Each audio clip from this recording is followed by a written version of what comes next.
encourage people to apply for apprenticeships because you get the sort of knowledge that you get the work-based knowledge that you can't really get through like a sixth form or that sort of route, because it's all applied knowledge to the company sort of thing. If I spent 2 years in college doing just a normal BTEC and I wasn't on day release, it was just in college 5 days a week, I wouldn't have the knowledge that I've got now through work.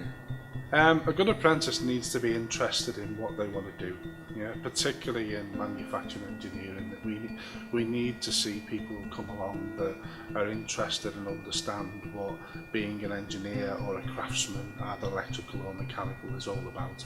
It doesn't necessarily mean they have to have an interest in cars, but to have an interest in the discipline that they want to be part of.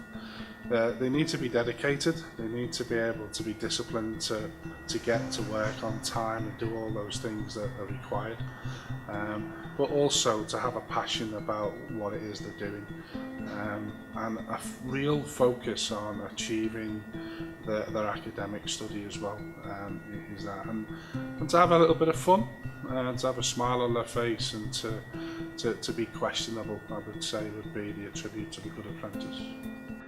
So the apprentices spend a year at college and then they come to us for years 2, 3 and 4 and they carry on with their day release.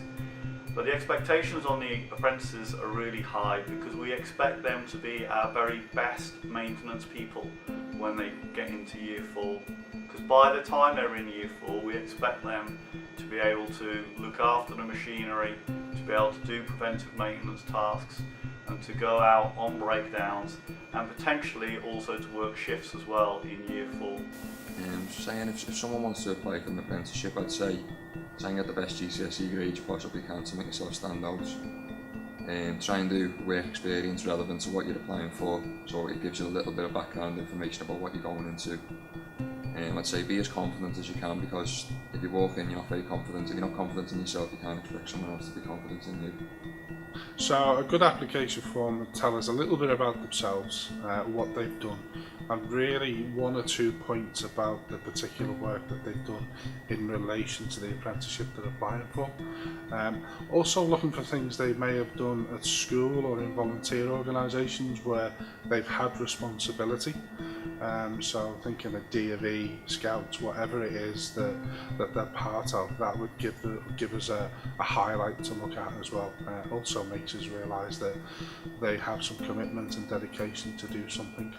As far as their academic achievement on the application form, that should speak for itself.